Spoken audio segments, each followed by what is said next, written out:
En filosofía las preguntas no se hacen para ser respondidas, sino para romper las lógicas establecidas. Hacer filosofía es rascarse donde no pica. Homo homini Y hay lupus. poder de resistencia. Ama y haz lo que quieras. Por eso no venimos a resolver problemas, sino a crearlos.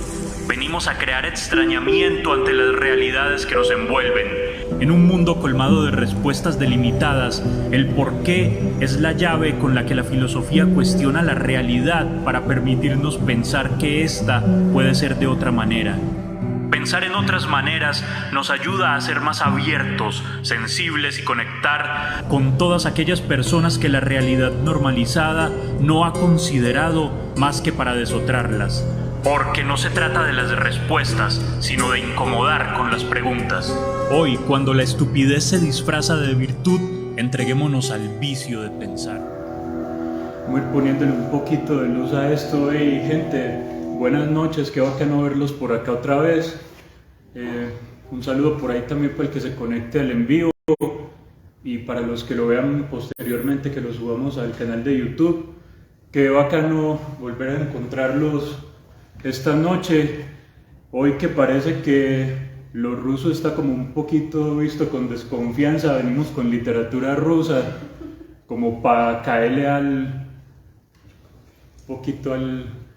la contracultura así por los laditos. Vamos a ver qué nos da esta noche. Vamos a tirarnos una conversación un poquito, no diría pretenciosa, pero va como por esos lados, porque las novelas de Dostoyevsky, en general las mejorcitas y las más interesantes son tremendas, 800, 900, 700 páginas, y El idiota que nos convoca esta noche también está rondando las 800 páginas en unas buenas ediciones. Pero bueno, la idea, pues primero, no vamos a hacer spoiler porque es imposible hacer spoiler de una novela como El idiota y de cualquier novela que sea un clásico de la literatura universal. Lo segundo es que vamos a concentrarnos en unos personajes muy puntuales que son, pues, bien podemos decirlo, los más importantes, los interesantes, y vamos a ver qué pasa entonces por ahí. Si alguno ha leído, ha tenido interacciones ya con Dostoyevsky, siéntase en libertad de conversar, de decir cualquier idea que tenga, de cualquier pregunta por ahí al aire. Aquí no respondemos preguntas porque no es como el ideal, pero sí nos gusta dejar las preguntas y ojalá bien incómodas en el aire. De todas formas, podemos conversar entre todos, siéntanse en libertad de participar. Esto es una charlita de gente que esperamos que podamos construir una bonita amistad cívica, como diría Aristóteles, por ejemplo. Esto también es importante y es interesante para hacer comunidad. No importa de dónde vengamos y no importa para dónde vamos después. Para hacer un ambiente bien ruso nos faltaría como algo de vodka. Vean que los libros de Dostoyevsky siempre tienen su borrachito por ahí bien encaminado, pues mal encaminado en la historia, pero bien encaminado para nosotros que lo disfrutamos. Ya enseguida les vamos a caer al borracho interesante de esta novela. Y bueno, El idiota. El idiota es, como dicho por el mismo Dostoyevsky es como una versión del Quijote ruso, pero también, y lo han dicho pues personas muy tesas de la literatura a nivel mundial, que es como un intento de Dostoyevsky de hacer un Jesucristo ruso también. Por eso esta obra en particular va a estar muy mediada, lo que podamos conversar esta noche va a estar muy mediado por un discurso cristiano, pero específicamente cristiano de la iglesia rusa, que es a la que pertenecía pues Dostoyevsky. Digamos que, entre otras cosas, pues él era muy eslavófilo, o sea, él quería mucho a su cultura, a su nación, que pues, se supone que Rusia para los habitantes de allá del este de Europa es como la madre o la patria de los eslavos. Entonces el eslavófilo es el que siente como ese amor por toda esa cultura eslava. Ahora, empecemos con el inicio, como diría alguien por ahí que recordé. La novela empieza con un viaje en tren. Va el príncipe Mishkin. Vamos a tratar de mencionar los personajes de la forma más castellana que podamos. Ya ustedes se imaginarán que los nombres rusos no son lo más agradable para pronunciar cuando no tenemos ni el oído ni la lengua tan entrenada en otros idiomas. Por lo menos a mí me queda muy difícil. Pero digamos que el príncipe Mishkin va en un viaje hacia Rusia. El príncipe Mishkin acaba de pasar varios años en una clínica de reposo en Suiza. Él llega a Suiza desde muy pequeño porque era un niño muy enfermo. Se queda huérfano y un tutor se hace cargo de la educación de él. Pero encuentra en algún momento un doctor en Suiza que puede tratar con muy buenos resultados la enfermedad del príncipe Mishkin, y entonces lo envía a Suiza para que se interne en esa clínica de reposo y le puedan tratar su enfermedad. Aquí entra en juego la idea del idiota. ¿Por qué? Porque el príncipe Mishkin sufría de una enfermedad que se llama epilepsia. Todos estamos familiarizados mínimamente con el nombre pues, de la enfermedad y sabemos de qué va. El asunto de los ataques por lo menos lo tenemos como entendido. Es interesante porque Dostoyevsky, nuestro autor, también sufría de epilepsia. Ahora, en esa época, a las personas que sufrían de esta enfermedad y de algunas otras neurológicas, las tenían como idiotas, como si fuera una especie de discapacidad mental. De hecho, vamos a adelantarnos un poquito en la trama. En el transcurso de la novela, cuando el príncipe Mishkin vuelve a Rusia y empieza a hablar con gente, él varias veces dice que pues, cuando era pequeño y tenía esa enfermedad tan fuerte, esos ataques tan agresivos, él quedaba como un idiota, porque no recordaba nada, porque se le embotaba el cerebro, perdía la memoria, quedaba muy mal. Pero bueno, en algún punto de su historia, de la del príncipe Mishkin, el tutor que tenía y que le pagaba el hospital muere. El príncipe Mishkin, después de la muerte del tutor, continúa en esa clínica durante 2 años, de cuenta del mismo médico, pero al final pues se quedan ya sin dinero y él también decide volver a Rusia. Es muy interesante el viaje de regreso, primero porque Mishkin no tiene dinero, es huérfano y no tiene familia al parecer. Él, un año antes de regresar a Rusia, le había enviado una carta a una posible pariente. Dentro de la historia no nos queda del todo claro si sí terminan siendo parientes, aunque Lizaveta Prokofievna, que es ese personaje que no lo vamos a nombrar mucho, parece que sí tiene algún lazo familiar con él.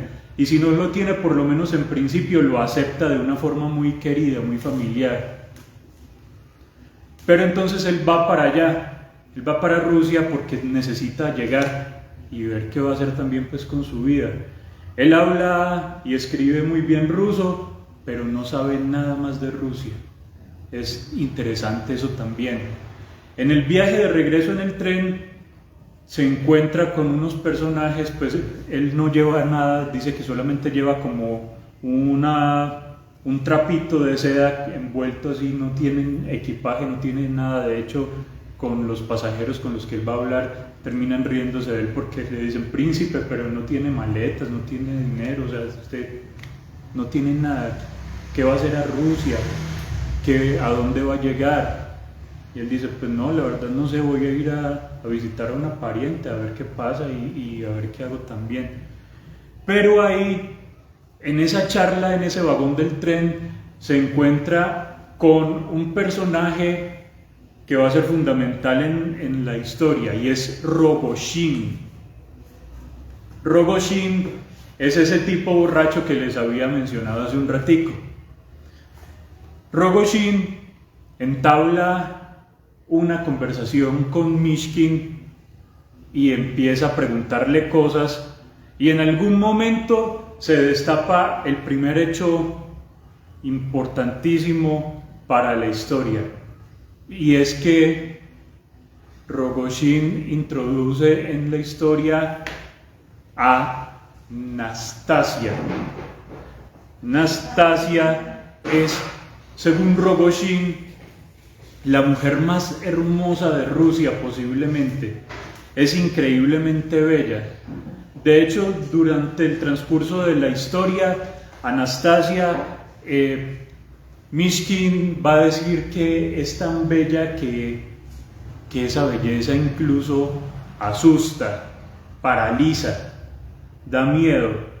Es una cosa muy importante para lo que esperamos conversar hoy, y sobre todo porque digamos que el tema de la belleza en Dostoyevsky, y aquí vamos a entrar con el primer tema pues como que traíamos para conversarlo hoy, que es el de la belleza, porque entre otras cosas, en los que alcanzaron a ver como el flyer en las redes y eso, el subtítulo es esa frase famosa de la novela, que es: la belleza salvará al mundo. Ahora, como les decía, Dostoyevsky en sus novelas siempre ha tenido como esos temas. De hecho, en Los Hermanos Karamazov también habla del misterio y el espanto de la belleza. Entonces vean que es un tema muy, muy importante para Dostoyevsky acá. El caso es que Mishkin ve un pequeño retrato de Nastasia y efectivamente queda impactado, queda impresionado. Es una mujer cuya belleza, o sea, imagínense, piensen ustedes, cada uno en el ideal de belleza física que tengan, y Nastasia es por ahí 5 veces eso, como la pintan más o menos en la novela. Imagínense una mujer, o sea, si las rusas, que por lo menos uno puede ver en la tele por ahí, son mujeres muy bellas físicamente, ahora que estos personajes nos digan que Nastasia es increíble, esa belleza física que posee, pues uno empieza a pensar, estamos casi, diríamos, aventurando una expresión, casi ante una manifestación divina, o sea, de deidad, de divinidad, de la belleza. Y les tiro ese asunto de la deidad o de la divinidad, porque ya vamos a llegar por esos rumbos también a través de la belleza. El caso es que el viaje termina y Mishkin llega a San Petersburgo, donde se van a desarrollar más o menos las 2 primeras partes de la novela, y él va a buscar a su pariente, a Elisaveta Prokofievna.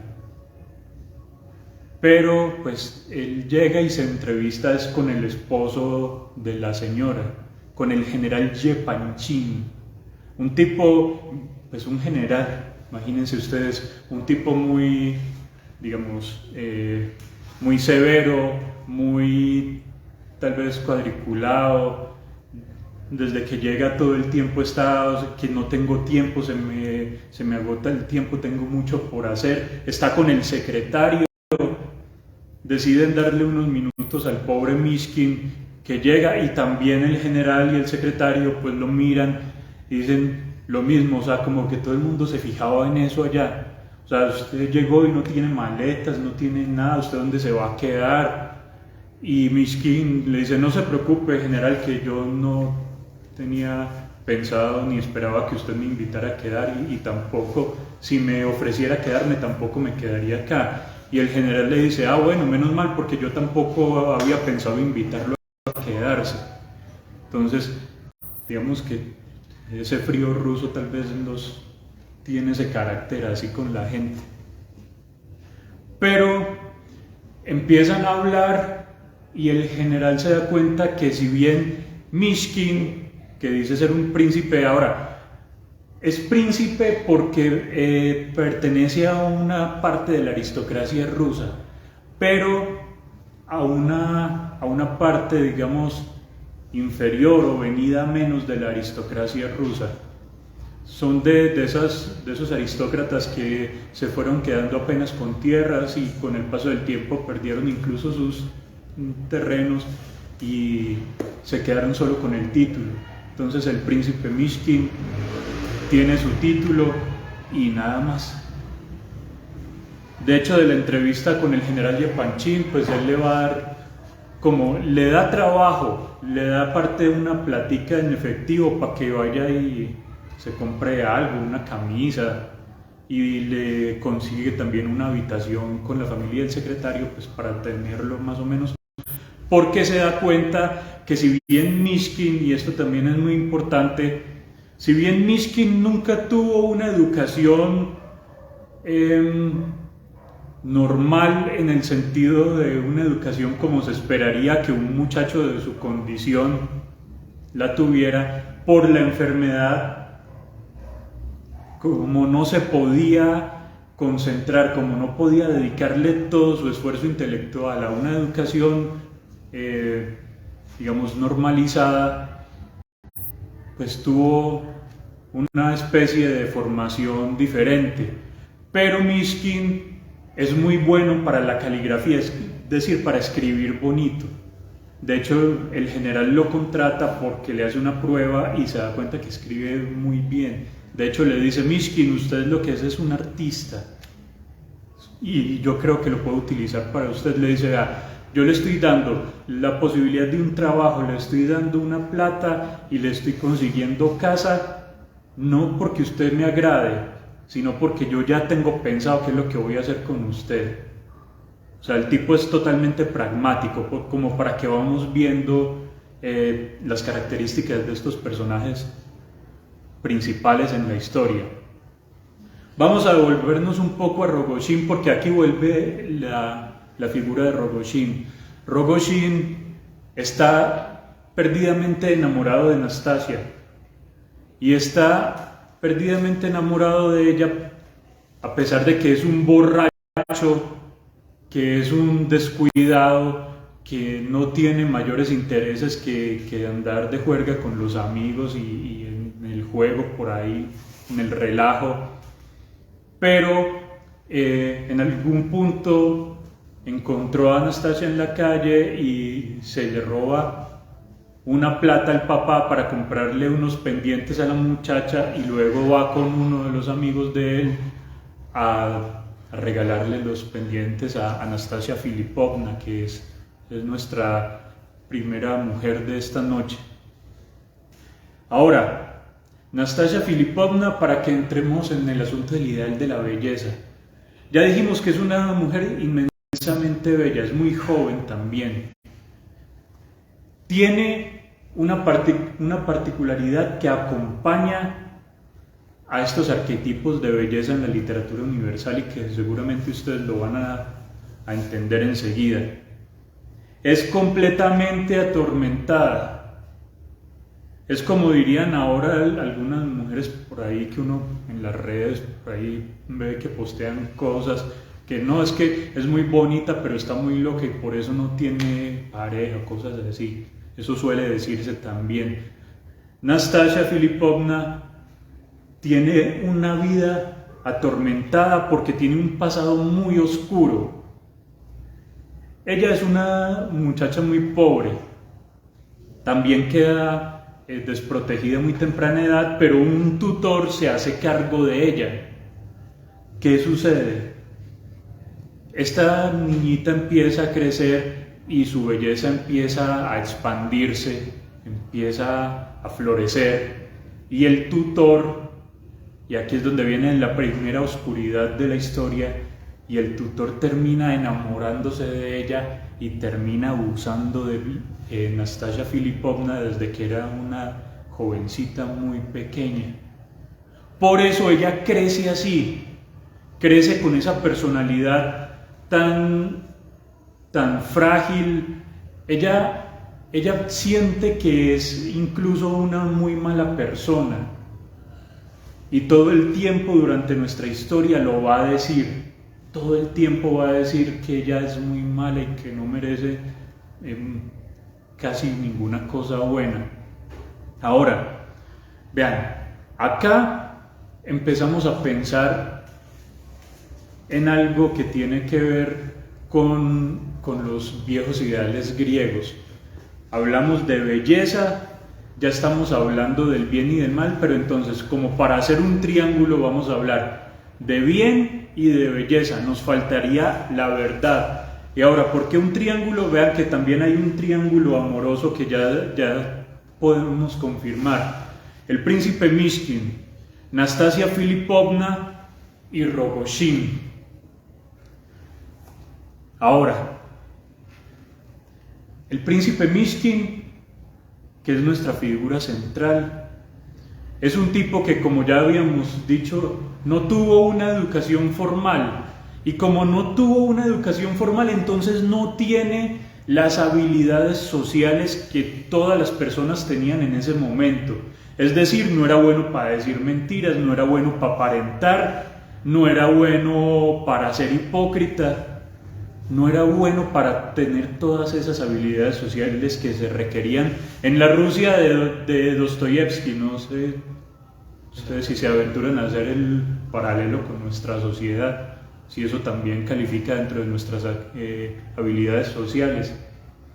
Pero a veces uno sí se da cuenta que hay gente que modera su juicio porque le parece que no es bueno hablar sin filtros, así como ahora nos tomamos fotos con filtros también los hemos usado siempre en la lengua. Pero Mishkin tiene eso. Mishkin es ingenuo y es inocente en ese sentido. ¿Y saben qué?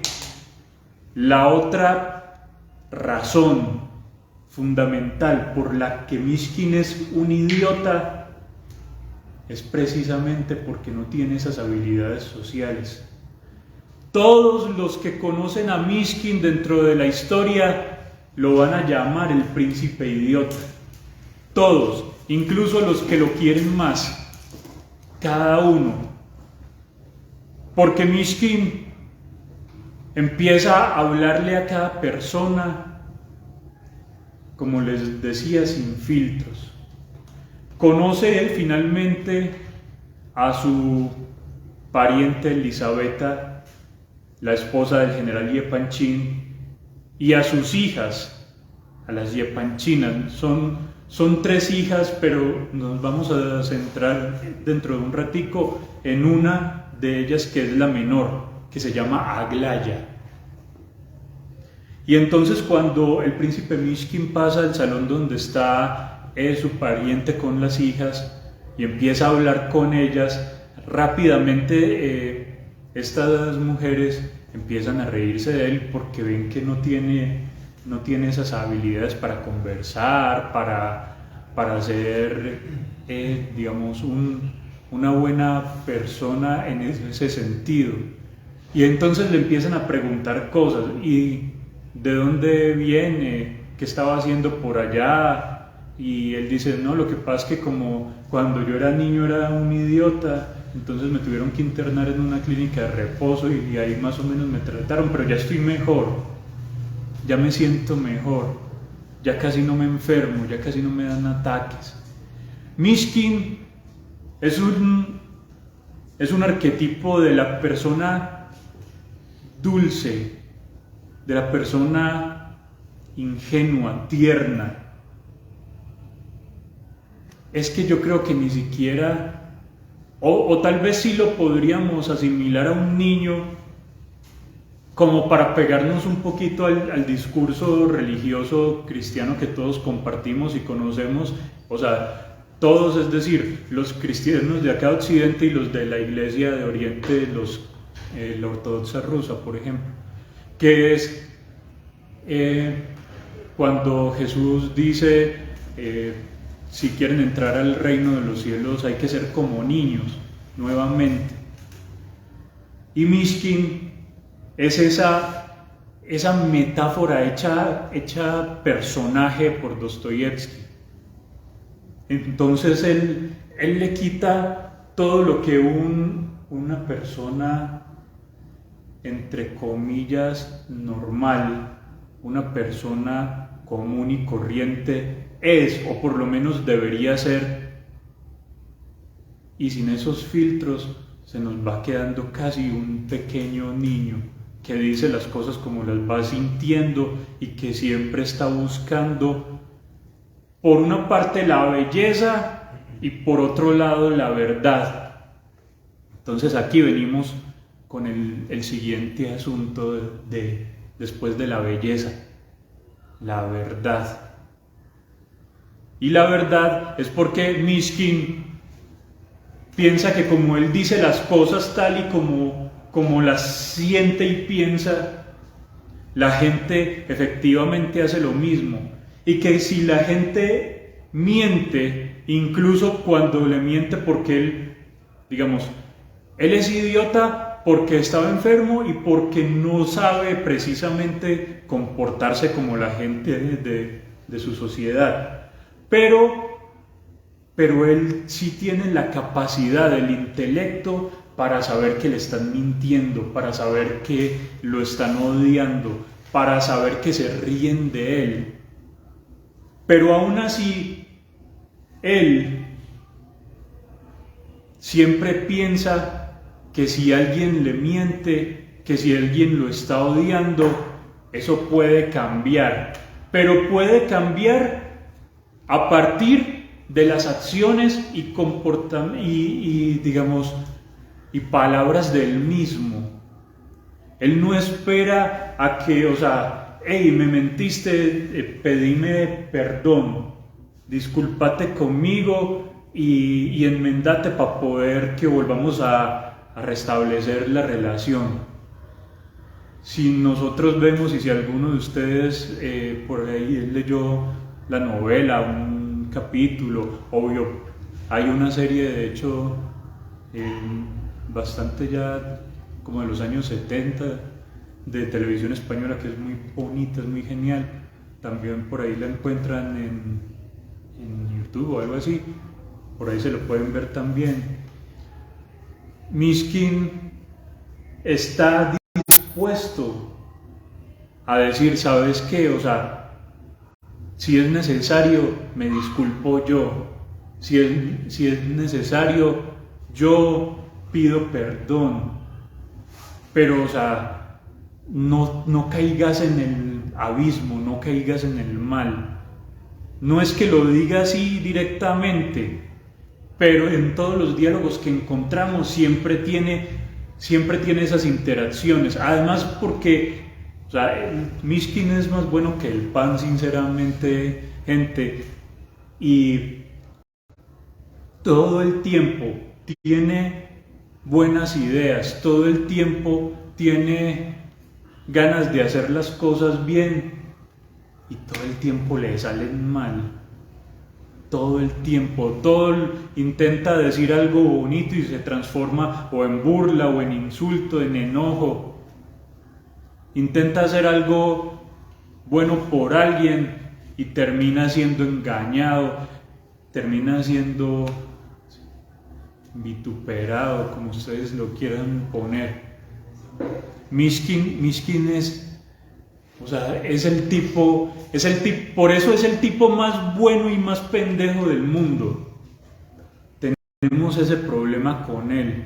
Imagínense ustedes, ¿alguna vez han conocido a una persona con esas características?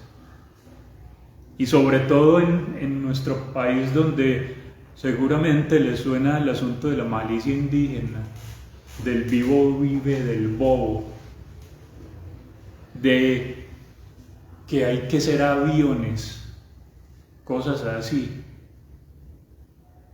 Con Mishkin, por ejemplo, no había que hacer mucho esfuerzo para vivir del pobre bobo, para ser más avión que él. ¿Alguna vez hemos conocido una persona como esa? Vean, las novelas de Dostoyevsky, esta en particular, pero o sea, toda su obra, tiene lo más genial que hay, es que se ocupan de la totalidad, de la complejidad o de lo compleja que es la existencia de los seres humanos. Si alguien pudiera pintar un retrato del alma de un ser humano, ese hubiera sido Dostoyevsky, lo pintó con palabras en sus novelas. De hecho, a Dostoyevsky se le reconoce como, de hecho, un primer psicólogo. Freud, por ejemplo, que mínimo lo hemos escuchado nombrar en algún momento, Freud basa, digamos, el estudio de la parresía que hace en los hermanos Karamazov, y Freud reconoce la importancia de Dostoyevsky en su trabajo, y otros personajes importantes. Nietzsche también tiene por ahí algo que ver. Kafka dice lo mismo.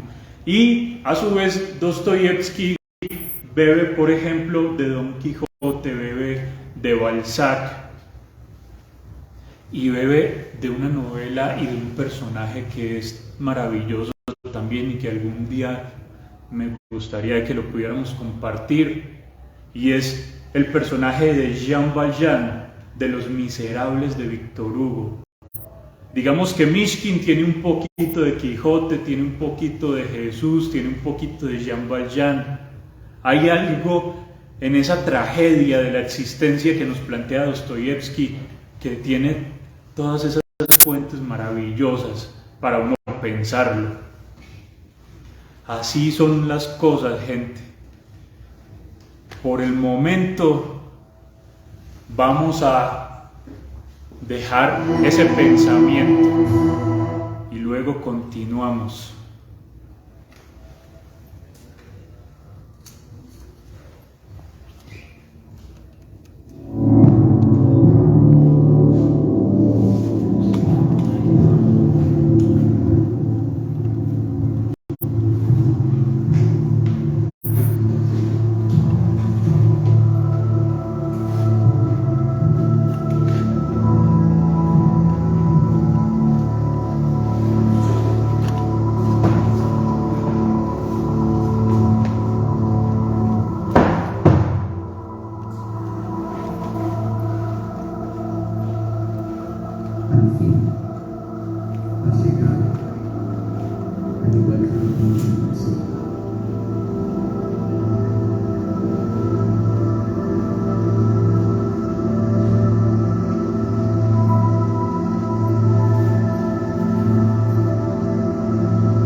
Querido Mishkin, tarde que temprano nos íbamos a volver a ver.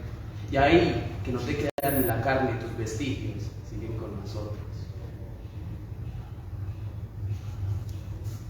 Querido Mishkin, oh, tu dulzura, querido caballero.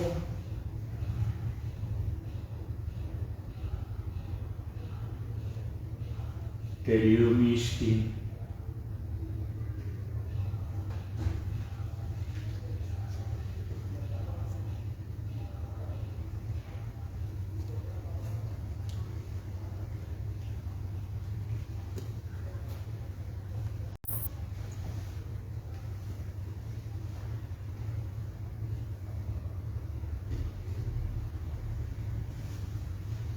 es mejor ser un infeliz y saber lo peor. Que ser feliz en el paraíso de los idiotas.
Querido Mishkin,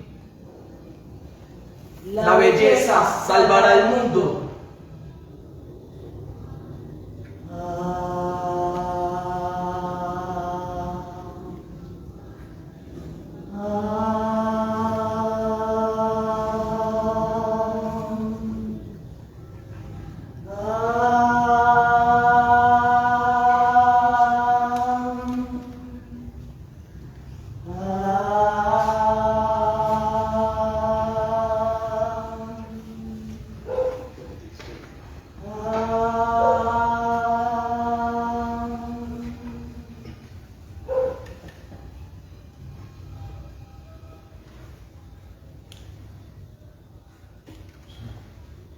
Hacer un pequeño ajuste por efectos de sonido.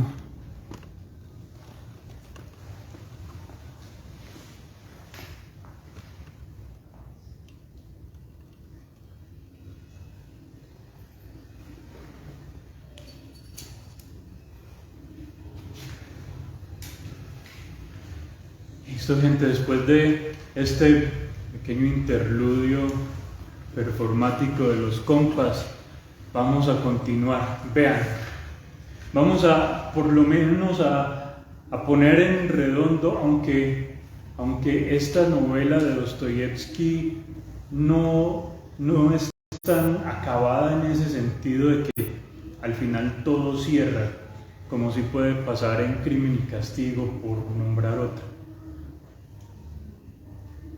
Vean, ya habíamos hablado al principio que hay triángulo amoroso: Mishkin, Rogojin y Nastasia Filipovna.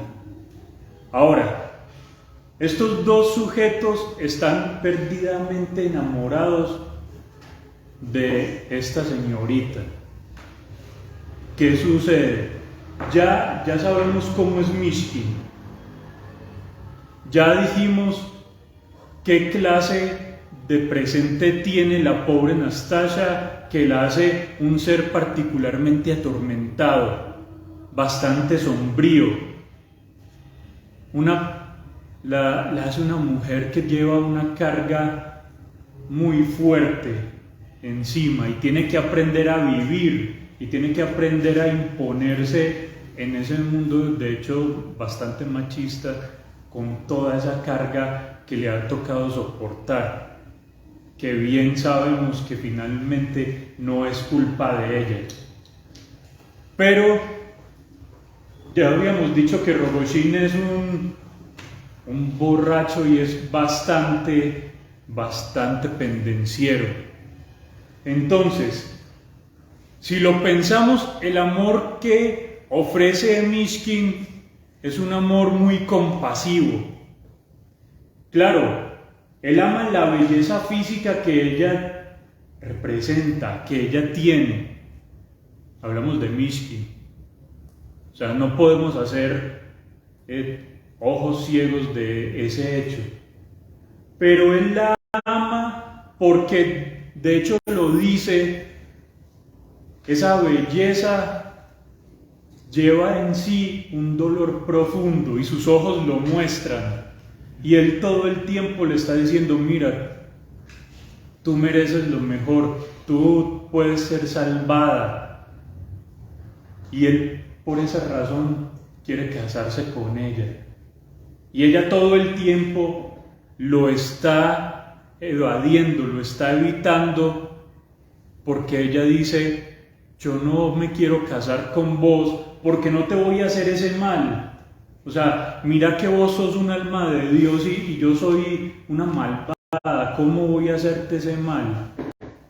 Pero Mishkin sigue siempre viendo lo bueno en cada persona, y Mishkin solamente ve lo bueno que tiene Nastasia Filipovna. Ese es él. Pero por otro lado, Rogojin es un amor totalmente egoísta, es un amor que, de una vez vamos a decirlo, destructivo. Es destructivo porque al final, y no importa que lo diga, porque si se la quieren leer, van a encontrar 1.000.000 de cosas maravillosas que hoy nunca les hubiera podido decir.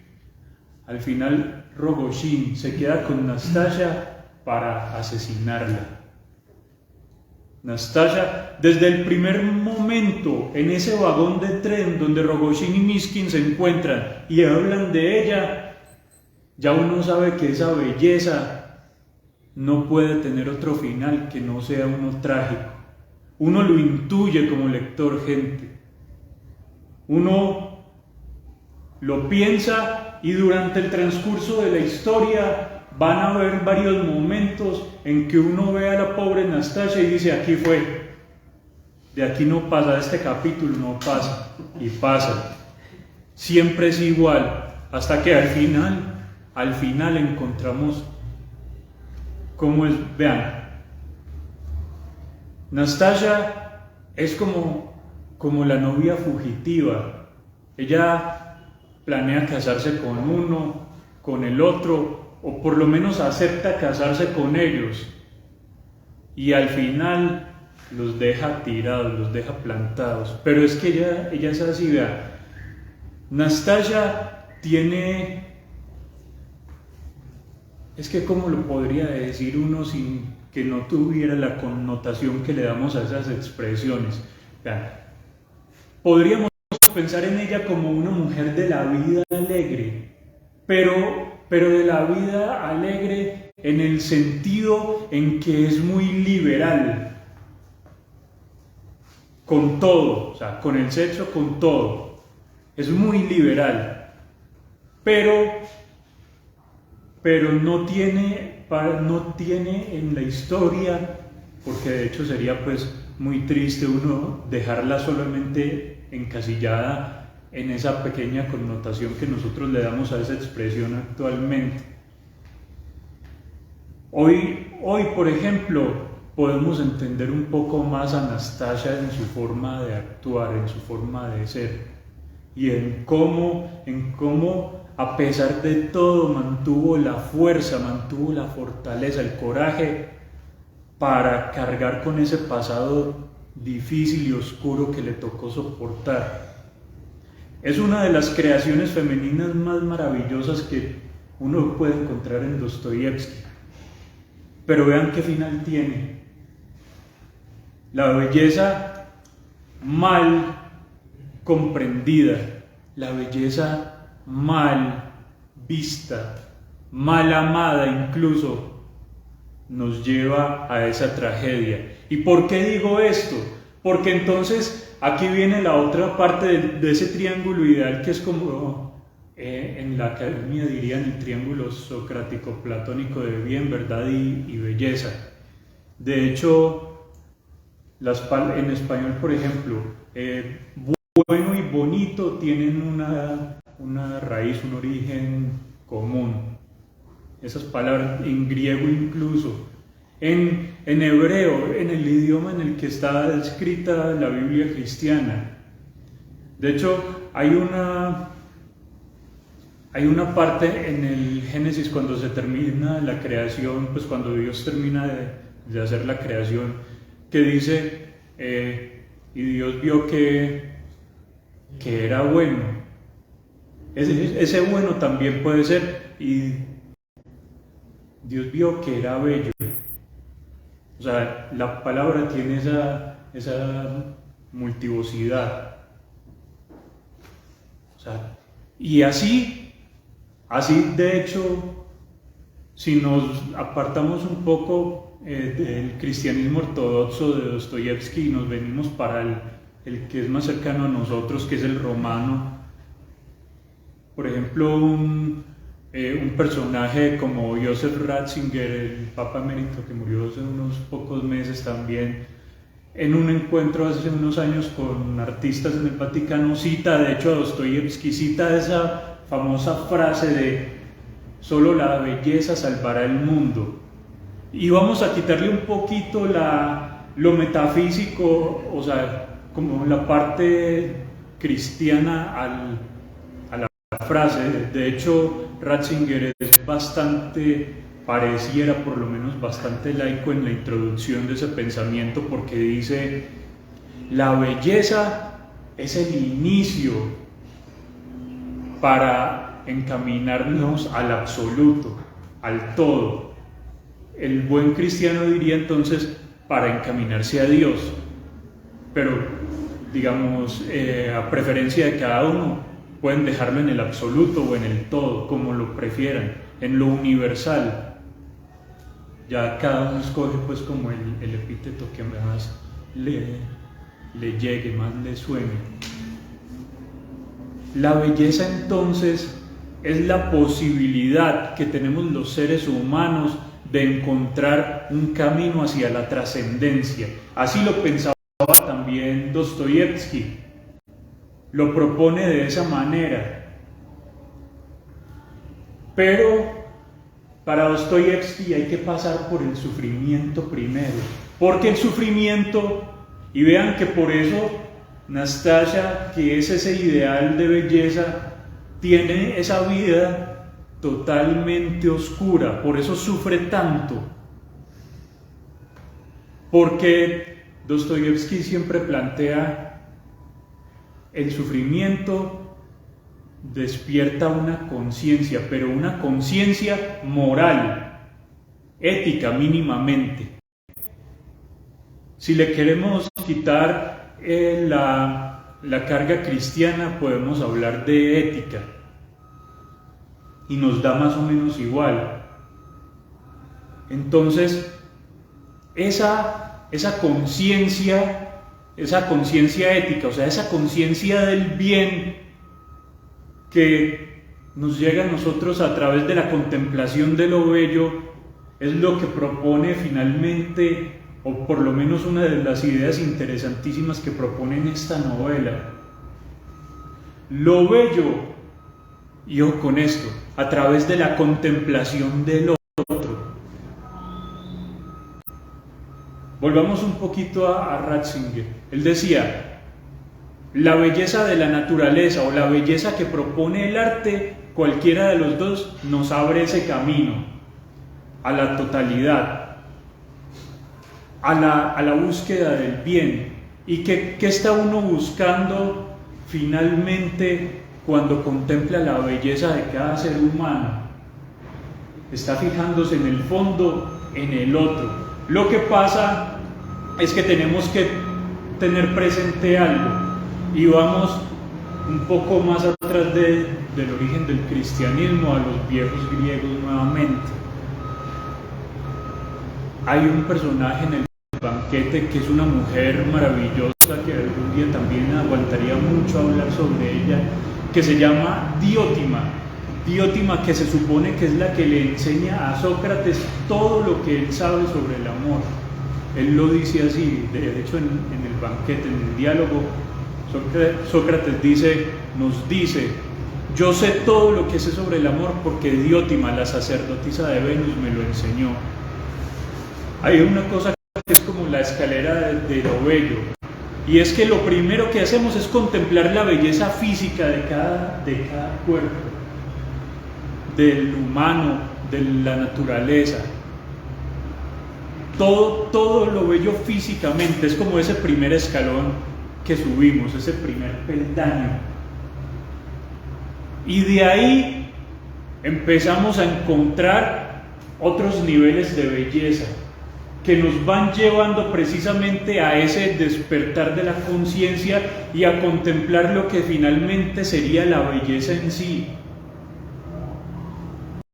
Y diría Platón que de hecho el amor platónico es el amor por la belleza del alma. No es como nos acostumbramos a escuchar que el amor platónico pues es como esa persona a la que nunca vamos a poder llegar. No, el amor que propone Platón, por lo menos en ese sentido, es el amor verdadero, es contemplar la belleza del alma del ser humano y poder amarla. Hacia allá nos dirige también este idiota. Mishkin es como, ya si no es el ideal, por lo menos está llegando a esa perfección de la belleza, porque él claro, como les dije al principio, él también ve la belleza física de Anastasia, y de hecho hay otro personaje que es una de las hijas de esta pariente de él, que es Aglaya, que el mismo Mishkin dice, su belleza rivaliza con la de Nastasia, es casi tan bella como ella. Y finalmente intenta Mishkin como tener una relación con ella, pero es imposible. Aglaya, esta mujer también termina enamorada de Mishkin, pero ese amor fantasmal que parece ser el amor verdadero no les da para que lo podamos comprender como el amor idealizado que tenemos de y vivieron felices para siempre. No. Y en Dostoyevsky, vivieron felices para siempre no funciona, compas, no pasa. Y tal vez por eso es tan bueno leerlo, porque entre otras cosas Dostoyevsky le da voces. Él tiene un profundo credo de su cristianismo. Él en eso es muy conservador, pero lo hace más interesante como novelista, porque como novelista le da voces a todas las posibilidades de los seres humanos. Entonces dentro de la novela no lo vamos a alcanzar a ver hoy, que es un personaje maravilloso que se llama Hipólito. Es un muchacho nihilista que es un enfermo terminal, le faltan pocas semanas para morir y tiene Dentro de la novela incluso son tal vez 50 páginas o algo así, que es como la confesión de Hipólito que hace. Es una cosa bella, es impresionante, es dolorosa, es hermosa y te impresiona profundamente. Y al final de esa confesión, Hipólito tiene un arma y trata de suicidarse ahí mismo, pero cuando se dispara, el arma no está cargada. Y todos los que están ahí con él empiezan a reírse. Le dicen: mira, esto fue un performance. O sea, estás actuando, no te querías matar, nunca cargaste el arma, solo fue para fastidiarnos a nosotros. Y eso pues lo enfurece y pasan otro montón de cosas más. Pero la relación de Hipólito y Mishkin también es muy importante, porque Hipólito es totalmente contrario a lo que sería el cristianismo que representa Mishkin, al cristianismo de Dostoyevsky como autor. Pero Dostoyevsky no se guarda nada y él pone todas las ideas de una forma potente para que todos las podamos ver y que disfrutemos las que más nos lleguen a nosotros. Tal vez a alguno le guste ese personaje de Hipólito más por ese nihilismo tan poderoso que muestra ahí. Y Dostoyevsky, ¿saben qué, gente? No es maniqueo. O sea, él no, buenos y malos no. Hay luces y sombras y un montón de intensidades en todas las historias. Y eso es lo que podemos ver ahí. Pero vean, gente, ¿saben qué? Al final de todo esto, lo que nos queda de la vida de Mishkin, que por cierto, vean cómo es el final de la historia. Cuando Mishkin por fin se va a casar con Nastasha, Rogojin llega a la boda y Nastasha le dice a Rogojin: sálvame, o sea, sácame de aquí, no dejes que me case con Mishkin. Y Rogojin inmediatamente se la lleva, él va lo que va y se queda con ella, y Mishkin se queda ahí. Pero luego, al día siguiente, pues a los días, Mishkin va a buscarla, y Mishkin sabe dónde está, porque sabe dónde está Rogojin y sabe que ella está con él. Y efectivamente Mishkin llega y encuentra a Rogojin. Rogojin y Mishkin forman una relación intensa, como de hecho se dicen hermanos.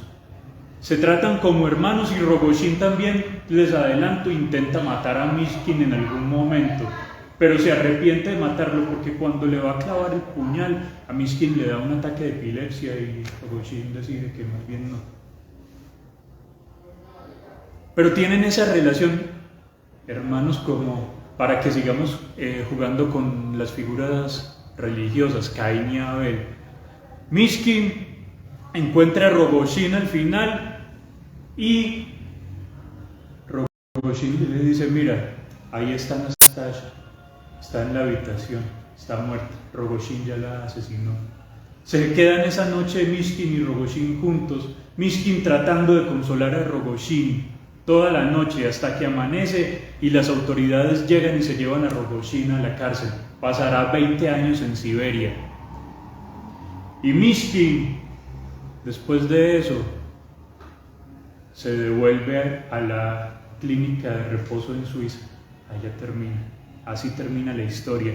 ¿Saben qué, gente? Vean, al final todos deseamos buscar y deseamos encontrar alguna vez, seguro que sí, un alma buena, una persona buena.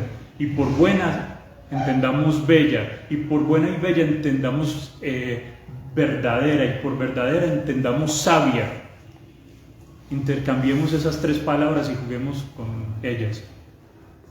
Y la buscamos, y así buscamos a nuestras parejas, a nuestros amigos, y así esperamos que sean nuestras familias y nuestras relaciones sociales.